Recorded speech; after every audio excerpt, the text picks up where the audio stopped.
as well has expanded and taken market share in their territory. They've done a good job in supporting smaller dealers in the Pacific Northwest and Idaho. So they've done a great job. But yeah, I would say Bearcom. I think radios are getting less and less complex as far as the ability to repair a radio. So the idea of a service shop is it's kind of like your cell phone, right? Your cell phone, you don't have service shops on it for your cell phones. You really have a few companies that will swap out the glass for you if the glass cracks. But to service your cell phone is getting harder and harder. It's almost you send it in replacement, you deal with insurance. Two-way radios are becoming more and more complex like that. You can swap out an antenna, swap out a battery, but from repairing the actual radio itself requires some very small repair equipment. It's not like the old days where the radio was actually repairable on somebody's bench, and you had repair facilities, and those repair facilities differentiated you from everybody else. Now it's you have distributors that sell the same product. It's getting down to where price is a premium. So if somebody can save $20 on a portable radio, they'll normally somebody else and forgo their normal channel if they had to save some money. So. Got it. That's helpful color. So is it fair to say that as Bearcom has scaled, that it's been able to compete on price, just given benefits of scale from its relationship with Motorola and others? Oh yeah. Oh, absolutely. Yeah. Yeah. That and the fact that if a dealer wants to count 150 handheld radios for some kind of concert or something, Bearcom actually will provide the ability for that 200 or 300 handheld radios to come in. The dealer will get a portion of the funds generated out of that rental for that venue. So just different, services that some of the smaller dealers take advantage of. But yeah, Bearcom will continue to grow and expand, I feel. If they can, and then they'll compete on, dollars and cents is what it comes down to. And they do a good job at competing at the higher levels, higher volumes. Got it.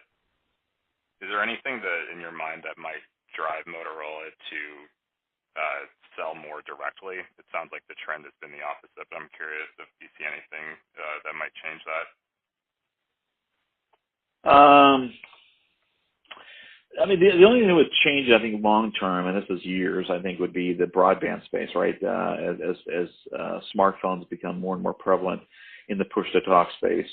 Not that they'll ever 100% replace, narrowband LMR type radios, but they are making an impact, right? Push-to-talk over cellular is making an impact. The number of LMR radios out there has significantly dropped, especially in the hospitality spaces of the hotels, motels, service areas, theme parks. The theme parks primarily have gone push-to-talk over cellular, where they were at one time an LMR type user.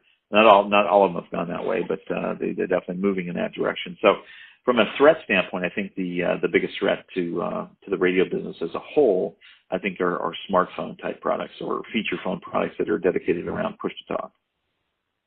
Great. That's actually a good segue to what we wanted to address next on the technology side.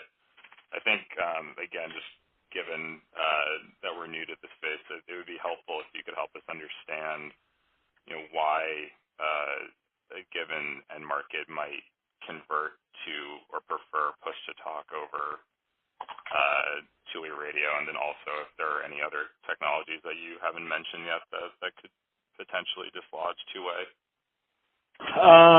No, I think that's it. I think push to talk over cellular is the one. The huge advantage over push to talk over cellular is coverage. Right now, I can be in town A and talk to you in town B, and not worry about having to put up a bunch of repeaters or base stations, or worry about geographical coverage from an RF perspective, because AT&T, Sprint, Verizon, they're everywhere, right? So I can talk to you whether you're in LA or New York.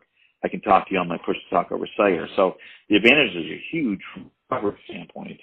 I think the land mobile radio side is still free, and free meaning is a bit subjective, because free you still have to support a repeater or a base station or things like that, but free in the sense I don't have a recurring revenue stream going outbound into the commercial carrier pocket. But anyway, people, as the rates are dropping, I think that's the biggest threat. If the commercial carriers drop their rates down to, let's say, $9 a month, $10 a month for push to talk and telephony, where it's no smartphone capabilities at all, no real big heavy duty data plans, but it's just really around push to talk,